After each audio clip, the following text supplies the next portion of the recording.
Welcome everyone to the January 2026 board meeting for Ignite CDA. If we'd all rise for the Pledge of Allegiance. I pledge allegiance to the flag of the United States of America and to the republic for which it stands, one nation, under God, indivisible, with liberty and justice for all. Thank you all very much. Now on our agenda, it's time for public comment. If anybody wants to have public comment, please come to the podium and state your name and address.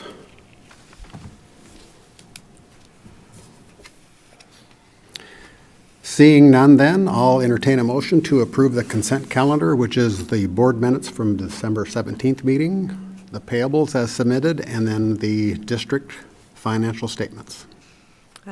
Mr. Chair, I'll make a motion to approve the consent calendar for the meeting minutes for December, the payables, and the monthly financial statements. A second. Moved and seconded. Any discussions, comments, corrections? All in favor? Aye. Any opposed? Motion carries. Thank you. Next up, Finance Committee Chairman. There. Talk about the 2025 audit report. So for everyone's reference, we have a formal external audit done every year by an independent external auditor. As part of that process, the auditor meets with the Finance Committee prior to presenting to the board as a whole to go through the details of the audit in more excruciating detail than probably most board members would like to be going through it. So we had that meeting with our current auditor, Scott Hoover of Hoover CPA. That was last Wednesday. And Mr. Hoover is here this evening to present the audit report to the board as a whole and to make it part of the record. Oh, Mr. Hoover. Mr. Hoover, welcome. Good evening, everybody. Thank you for having me. Thank you, Sarah, for the introduction. So again, since we already did meet with the Finance Committee and go over the report in detail, as Sarah mentioned, I'd like to just kind of summarize the actual audit reports that encapsulate the work that I did. We have two audit reports in a governmental audit, and the first one on page 1, I'll summarize here. This report covers my opinion on the financial statements and so that all the balance sheets and the P&Ls, et cetera, as well as the actual footnote disclosures. So the financial statements in their entirety, this report covers that. In my opinion, the financial statements are fairly presented in all material respects for the fiscal year ended September 30th, 2025. So a clean audit opinion, of course, that's what you would expect. You always do whatever it takes to have a clean audit opinion. And the second section of the report just talks about captioned the basis for my opinion, and I just says that I conducted my audit in accordance with all of the relevant professional standards, which include governmental auditing standards as well as general accepted auditing standards. Next section of the report talks about highlights management's responsibilities for the financial statements. So collectively, management of the agency takes ownership for its financial statements, and that includes having a system of internal controls in place that is properly designed and implemented to be able to prevent or detect material misstatements in the financial statements should they arise. And then the next section just highlights my responsibilities as the auditor for the audit. And as I mentioned, I adhere to the professional standards. I gather enough evidence to be able to form an opinion on the financial statements. And on the second page of the main report, just further discusses some of the aspects of my audit. I exercise professional judgment. I maintain my professional skepticism throughout the audit. I scope the audit, so I identify which financial statement areas such as cash, accounts receivable, accounts payable, et cetera, that I believe are more susceptible to a risk of a material misstatement. So there's a risk assessment process for the audit. I understand every year I update my understanding of the key internal control processes and procedures that are in place so that I can plan and perform my audit accordingly. And that'll become relevant for, my understanding of the agency's internal controls becomes relevant for the second report that I'll discuss in a moment. I also evaluate the appropriateness of any significant accounting policies or significant estimates in the agency's financial statements. And I also evaluate whether the agency has a going concern issue, which in other words, if the agency were in dire financial straits, they would have going concern consideration, which is obviously not applicable to the agency. So that pretty much covers the first audit report. Again, in summary, clean audit opinion. And then there's the second report is in the back of your reporting package. We've already reviewed it last Wednesday, but the second report is driven by, it's required by governmental auditing standards. And in layman's terms, this report requires, as I mentioned, every year I update my understanding of the system of internal controls.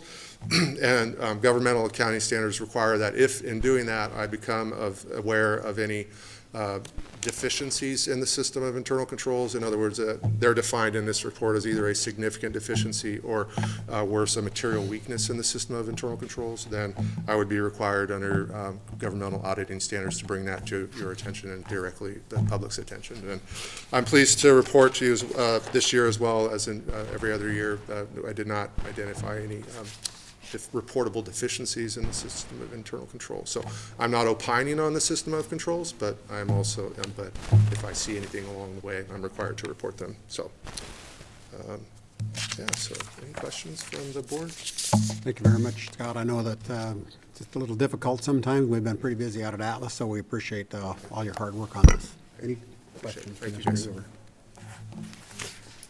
So I will make a motion to accept the 2025 Ignite CDA audit report. I will second. Moved and seconded. Any discussion? I just want to recognize, Scott, all of your hard work in working with Welch Comer and going above and beyond, so thank you. Appreciate it. All in favor? Aye. Any opposed? That motion carries. Thanks, Scott.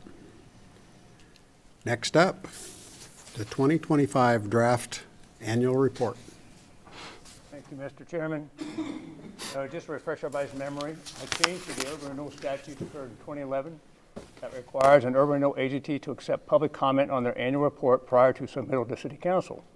The following Ignite CDA process has been established to meet the statute requirements. The draft 2025 annual report to Council was posted on the Ignite CDA website's homepage a week prior to this board meeting. A public notice ran in the Coeur d'Alene Press a week prior to the January 26th board meeting, indicating that the Ignite CDA board will accept public comment on the annual report at this meeting.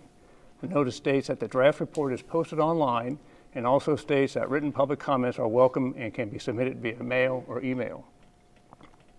Public comment on the Ignite CDA annual report will be a discrete agenda item at this board meeting. When this agenda item is addressed, an overview of the annual report will be provided. The Ignite CDA chairman will then ask if there's any public comment on the annual report. The board will then listen to public comment and then review any written public comments received.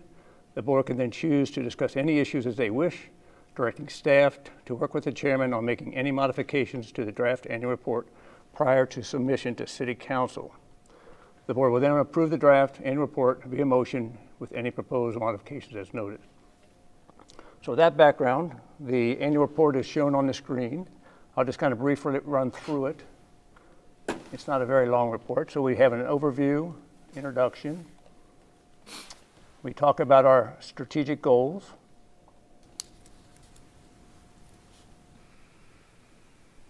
We identify the board members, the chairman and the vice chair. And then we give agency updates for the different districts. So we talk about our Lake District. We still, as you know, have 2 active projects in our closed Lake District that we chat about. Then we talk about the Health Corridor District and give a 2025 update. We talk about the Atlas Waterfront Project and also give an update on what's been occurring this past calendar year. Quite lengthy. Then we talk about what's going on in Riverstone with the different OPAs and IRAs. Talk about our communication and outreach, key partnerships, and then a summary. And then we talk about in the exhibits all the projects that we have partnered with over the years in the Lake District. And once again, I included our Lake District Legacy pamphlet just so people don't forget what a tremendous job you all did on the Lake District. So that is as an appendix. Then we talk about our projects in the River District and the Atlas District and Health Corridor District. Also provided is a depiction, a graphic of the Atlas project area, showing where all the different areas are located so people have some context about what we're talking about, and also which district the areas are located in. So the green is the Lake District, where Area 13 is, yellow is the River District, and I guess that's purple is the Atlas District. And then the final component of the annual report is the financial statements, the audit that you just approved. So with that, Mr. Chairman will open up to any public comment. Okay, okay, before I do that, did we get any written comment or any emails No or written comments. phone calls? Provided. Thanks, Tony. And now I'll open it up for public comment for the annual report.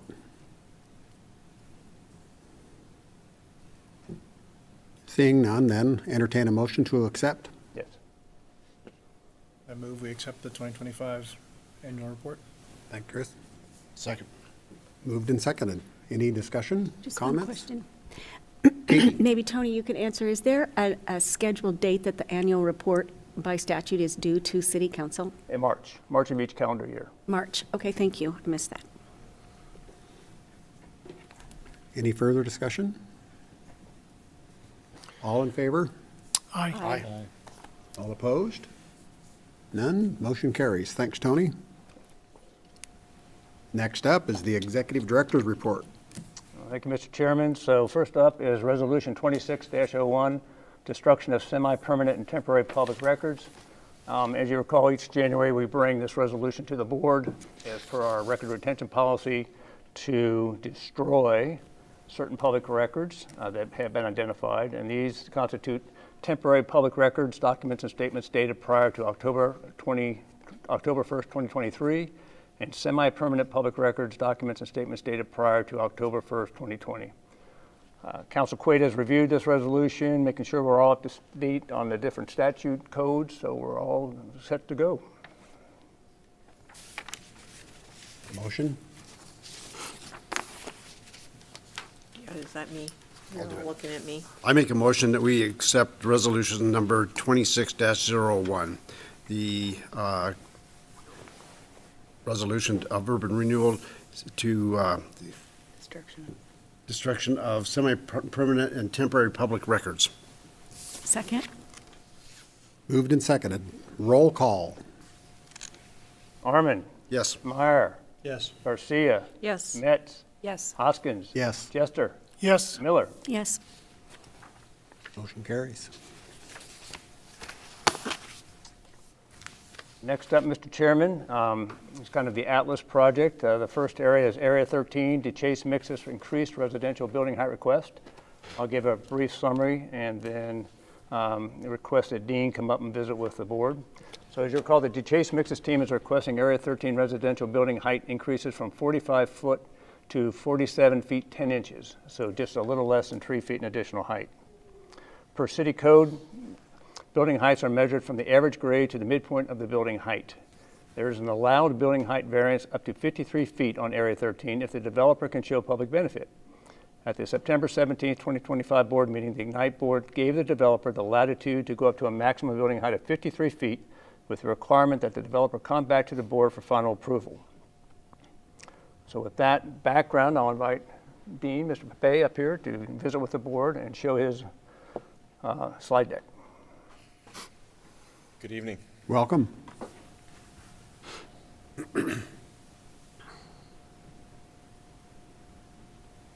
So some of you may know, some may not. We have actually branded the project now as the Drift condos. So I'm excited to roll that out. There is continued interest and growth and interest in the project, both in the neighborhood and beyond. We have started reservations on the project thus far. And with the hopeful approval today, we'll move into final kind of design development documents and onto construction documents over the next couple of months. So the currently as already approved documents, this is the roof line design and was submitted and approved on a set of July documents and then approved, as Tony mentioned, in September at the board meeting when we met before about this topic. The adjustments to that, although not catastrophic, to adjust to what we're looking for to give more architectural feature, and please note, we'll probably change some of the window lines, but to give more features to the building, we just canted it up slightly, which gave it a little more definition from what you guys saw before, and what we believe is give a better feel. It also is breaking up the planes of the building a little bit better. So what's started out as just a couple of boxes are starting to get a little more character to them. So as Tony mentioned in the previous meeting, there were a couple of stipulations to come back for. And I'll just go ahead and jump to this last bullet and the 4 points that are noted in there. So the roof line and the construction should be in compliance with the schematic design. You saw what the design looked like before, and the change in that roof line, we think it does comply with that. The roof line shall not exceed 53 feet. It does not, as Tony mentioned before. A variance will not allow or not provide for additional housing. There's no additional housing units provided in the project. And so we're here today to really discuss, does this change comply with a new roof line? And is this group in agreement with a new roof line as it's been redesigned? I have some additional slides if you guys had some questions, but outside of that, I'm happy to go through those or answer some questions, and they may answer some of those questions if you have any. Questions? Comment? Comments, you bet. Thank you. Sure. I recognize that you have definitely improved the character of the original and appreciate that you've done that. The additional height, in my opinion, is not that significant, and that the result of the additional height is an improvement that I think is to the advantage of the neighborhood. So, well done. Appreciate it. Thank you. Also appreciate it you stayed under, or more than 5 feet under the maximum, so that's greatly appreciated. Yeah, with no intent of having additional living space, which we never did. It's really just a feature of. Yep. Again, I think we'll just continue to approve the designs as we move forward, and hopefully be in construction by the end of the year. There's a public benefit portion of this too, isn't there? Could you go over that? The public benefit has already been approved with the other work that's been Right. done. Yep. Right, okay.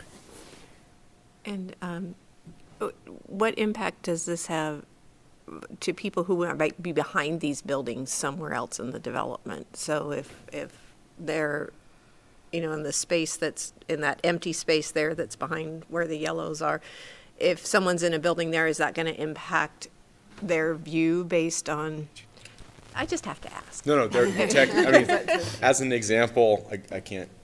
So the cursor, if this was a 2-story or 3-story building, your sight line doesn't change with proximity to where it is. Okay. So the addition of about a foot or less than a foot really does not impact what was the design for the roof line before and what it is now. Okay. I just want to make sure that we're not, kind of penalizing someone for not being on the waterfront point. and blocking their view by, making a nicer roof line somewhere else. So just asking. And it's something that we took into consideration from the start, unlike some prior designs where it could have been, and we could have put one monolithic building across the entire place. We broke it up into 3 separate buildings, so you could have sight lines through the building itself. Okay. So we want to respect the other neighbors in the neighborhood Appreciate to it. making sure that we're not taking away, what they already have. Thank you. Appreciate the answer. Chris? One other quick follow-up, Dean, and if we zoom in on the 3-dimensional model there, it does look like there's some shielding and shrouding around what might be mechanical units on the Correct. roof as well. Yep. So this also, the roof line ties that in more architecturally, with better architectural integrity rather than having the shielding Agreed. perched on top. Yep. So in some ways, when you think about the impacts to the folks behind, that becomes a better blended, Kind of creates a, integrated architecture there.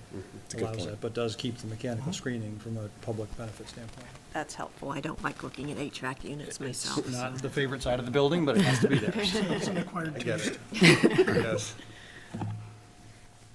Is there an anticipated start date? Yesterday? Fall. Okay, perfect. Nice. Further comments, questions? Back to you, Tony. He needs Oh, a no, motion. we have to, I'll make a motion to approve the building height request on the Area 13 to Chase Miscus project as presented this evening. Second. Moved and seconded. Any further discussion, comments? All in favor? Aye. Opposed? None. Motion carries. Thank you, Mr. Chairman. Next up is project update provided by Mr. Phil Boyd from Welch Comer Engineers. Thank you, Tony. Welcome, Mr. Boyd. Thank you, Chairman Hoskins.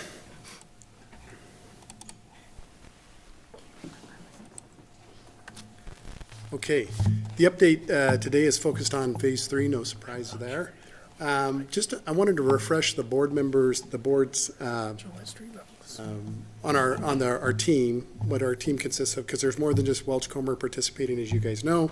GGLO is a big part of the team, working on the master planning refinement, architectural standards, and other things that I'll touch base with here in a little bit. And then also Agnew Beck, which is our communications consultant, because that was a big component of the ad hoc committee's recommendation of moving this project forward. So I wanted to refresh the board's memory on that because I'm going to dig into the schedule here. And again, we're kind of right in the middle of this. You guys look at it once a month. Ad hoc committee members will be looking at it more frequently. So I apologize if I'm being redundant, but I want to just make sure we're all on board with where we're at in the schedule. So the first things that we're working on right now, the Agnew Beck is starting on our communication strategy, and three of you board members should have got an email, or will be getting an email from Agnew Beck. They're going to reach out to you, do some one-on-one interviews to get your insights. That will then get boiled down into a proposed strategy that will show up at an ad hoc committee meeting that has yet to be scheduled, but it'll be sometime in the second week of February, we hope. So we hope you're all here. And then once the ad hoc committee has opportunity to massage that strategy and messaging, Agnew Beck will go back, refine it, and then we're proposing that we would then have a workshop with the board where Agnew Beck can sit and communicate directly with the board with the strategy. And that was what, when we were interviewing the firms, Tony, Commissioner Jester, and myself had developed that with the input from other ad hoc committee members. So that's one of the things that's underway straight away. Any questions on that one? Okay. And then the next one that's underway straight away is GGLO's efforts, because the architectural design standards are also a big component of Atlas Phase 3, because we are building a new chapter to the development standards specifically for the attainable housing, because remember, we're going to put that out to RFP. And so we want to make sure that the standards are robust and that we don't do anything to diminish the quality of our surrounding neighborhood. So that was another key ad hoc committee initiative. And so GGLO is going to start on theirs. We'll have a draft that we'll bring forward to that same ad hoc committee meeting in the second week of January. You guys will also have opportunity to look, tweak, suggest, manipulate, and then we'll bring back another draft in March. GGLO will. So those are the two big things that are moving on. It shows that Welch Comer is starting design work down here, but we're not starting any design work because we have a little earthwork challenge. And that's the next part of the discussion here. The board remembers that here's what the site looks like. We need fill material for the site in order to get it to the grade that we want. And the objective was to get free fill material so we didn't have to build retaining walls, which cost money. So back in August of 25, the board approved the I-90 project where we had got with N.A. Dagerstrom, and they said, hey, we've got fill material, we'll bring it to your site. And we said, great. We looked at it. It was at the testing. It was suitable. So we had this plan for them to bring it to the site. And we've been waiting and waiting and waiting, and it turns out, for whatever reason, the earthwork calculations were inaccurate, and so N.A. Dagerstrom to date does not have any excess material for our site. And so now we're in the quandary of how long do we wait? Our current agreement with them sunsets April 1, but we're kind of sitting and waiting for them to bring us material. The records, their plans show that there's excess material in stage 2, which is kind of March through August of '26. But they thought they were going to have material in stage 1. They didn't have any. They think they have material in stage 2, and we're not certain if they're going to have material or not. So we've been thinking about what are the scenarios to move the project forward, because the entire project needs 40,000 yards of material. Oh, yep, Would you go back to one of your first slides showing the site as it is right there? yeah. And maybe just for clarification for the board here, the distance of fall across the site would be helpful for everybody to understand. Very good, thank you. Yeah, there's about 30 feet of fall, is that right? 30 feet of fall between here and here. Yeah. And so we're intending to build that up. I'll show you in this graphic here where we're coming off of Lumber Lane. These are at grade, but then these are tuck under parking, and so we change grade right here. So we raise 8 or 9, 10 feet there. Then we're flat through here. We raise 8 or 9, 10 feet there. A little bit of grade across there, and then there's a little bit left of grade change right here. But that whole thing needs fill material in order to accommodate that grade change. So one option for the board would be to just say, let's just wait, and we'll just wait for the material to show up. Another option would be to rush out and buy 40,000 yards of material for $1 million or so, which is maybe not a great option. And we're not exactly certain what the best approach is right now, because we just found out about another source that we have access to. We're not certain, because we've been out hunting, as you can imagine. As soon as this happened, we're doing the thing, calling around, trying to find out who's got material that we might get. We found a source. We don't know how much there is there. And so we're not ready to give you a proposal or a suggested solution at this point. We do think one option may be, if we don't have immediately 40,000 yards available, one thing we could do is kind of split the baby here and build the south half first, because that's about 20,000 yards of material. It will allow us to put in the roadway, the primary infrastructure. We would stub out infrastructure here, stub out infrastructure here, and then we would wait. Potentially, you could just say, we're just going to wait till we get free material. Can we pay for this material here to keep the project moving? Does it make sense to wait? And so we plan to come back in February with that. Oh, I was just going to ask, how much fill material do they have currently that they know of? None. None? No, they're not Okay. committing to anything. And In the agreement, it just said if you have extra, then we get it? Is yeah, that and essentially- what everyone was relying on was the construction documents that were produced for the I-90 project. And there's these, you look in there and there's quantities, and it says cut 4,000 or cut 50,000, 60,000, and bank 2,000. And so right there's a 58,000 surplus. So everyone that's what you should have had surplus. So we were comfortable that there was going to be excess material, but it just hasn't materialized. So now we've been reaching out to Scarcella, who's doing I-90 West. And as I mentioned, we have another site I don't want to mention at this point until I have a deal worked out with them to bring forward to you guys. But Tony and I have been talking about this, and we just wanted to daylight it to the board here, so it's something to be thinking about. In February, we anticipate bringing kind of a decision point forward, because it affects all of this, which is why we haven't started on design. Because if the board says, we don't want to wait for fill material, let's just go build retaining walls, that's one design approach. We'd spend a lot of money in retaining walls. The site might feel a little funky, because that was one of the reasons we wanted to use fill material, because it's just a better design, not having retaining walls in there. But if we wait too long, we're not going to hit the construction season in '26, and we would need to push to '27. So there's some pretty big decision points to be made. So in advance of February, you'll get a memo that you guys are kind of accustomed to seeing with a bunch of data in it. So prepare yourself for reading.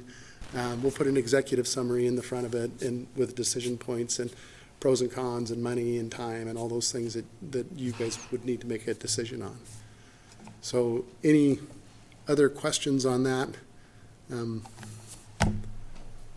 news. In that memo, because I'm just thinking of the model, and if we do have to purchase fill, not fill, Yeah. how that really kind of interacts with the model because of the attainable housing piece and all of that. So it'd be interesting to see what you come up with. Yeah, that's a really good point. We will include that, because one of the things that Heartland has been working on is updating the model based on some new information Tony has got from the county that has to do with how much increment is being generated off of the Douglas River's Edge property.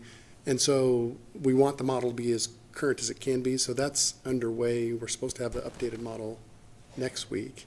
And so we will make a point of including that analysis in the memo. I just wanted Phil to share this with you today, just daylight this issue, because there's going to be some decision points coming to the board here next month or a little later about, do you want to see something maybe happen in 26 or wait till 27? So there's a lot of moving pieces here that'll become a little clearer as the days go by, but it's just good for you to be aware that there's going to be some, some decisions to be made about timing. I would appreciate it. It is a complex issue to consider, because it's been my experience that things never get cheaper. So, you wait a certain time, and now have we, exceeded efficiency and economy. So there's a number of things to balance here that we'll have to take into consideration. I think that's an excellent point. I think the other key point, Tony and I were talking about this earlier, is we're ramping up right here with a pretty big communications effort. And we've got an ad hoc committee who's dialed in, they're current on things, and do we want to pause that? Or do we want to just keep the momentum going forward, why we're starting off? So that'll be another consideration for the board as well. And attainable housing is a hot topic. Yeah. And addressing it is important. Phil, going back to your idea of maybe splitting it in half, construction is going to be an issue anyway. I mean, we're not going to have all the units being built at one time. So, and even absorption is going to be an issue. So, I mean, I don't see a problem with maybe looking at doing this and at least getting the project up and going, start getting some construction and getting a feel for the whole project. And then as the fill comes available, then we can start to look at the backside of it too. I actually think this might work out better, just with the idea that we're going to have a bunch of land sitting there empty for a period of time, just waiting for construction and then absorption also. That's spot on. That's exactly one of the considerations when we, Tony and I had been thinking about this, and some of that kind of occurred to me, so we had a much cruder sketch, and I sent it over to Tony, and I said, what do you think? And he called and he said, gosh, this might have some merits. Sometimes there's a little bit of an image issue, right? Because you have this land up here that nothing's happened on, and why isn't anything happening there? But I think that is, you show it as a future phase on your marketing materials on each end of the project, and we can communicate that with the public, that it's just a future phase. One other follow-on idea, I think I agree with you, Mick, but is it possible, since we don't depend on the additional structural fill for the park area, could we consider including the park in phase one, helping to address that eyesore of undeveloped land? It adds a little more cost up front, but you really help the proof of concept, and especially those townhomes who are designed to face onto that public green space. Then at least you're separated across the park from your front door from having the park creation activity. There may be some other geotechnical challenges with that, but if that's an area that's not dependent on some of that surrounding fill, is there a way to begin to incorporate that as a part of that early phase? That's a good suggestion, and when we first did our first quick take on this, what we're looking at is that we were going to use this to taper back down into the hole, so to speak. And because we need to have a transition somewhere, right? Because this point is going to be higher than this point out here, so we need a transition. If we can make the transition from this point north, I think your idea would be a good one, Commissioner Meyer, and I think that's a great idea. We'll certainly look at that. Because the idea of programming that park now and building it, I think you're right. Sure. It would have. Especially with the public outreach campaign to help understand what it is we're trying to accomplish as a community. Yeah, really good point, yeah. Yeah, that's a good idea.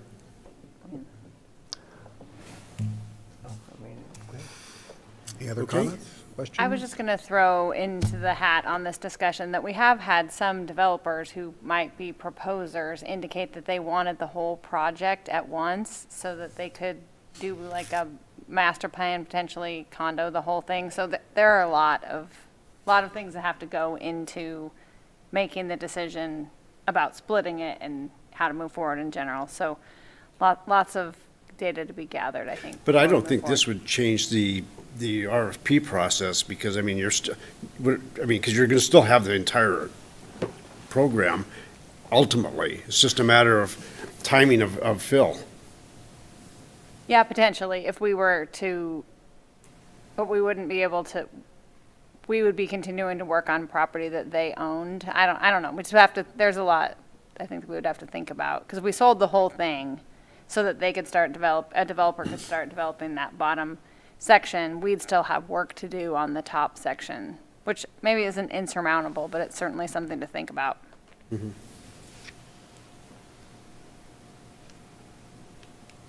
Any other questions? Thank you, Phil. Okay. Yeah, you're welcome. Go Thank you. find Phil. Yeah, good luck. Thanks, Phil. I'll work on that. Yeah. Yeah, where's Phil? Where's Phil?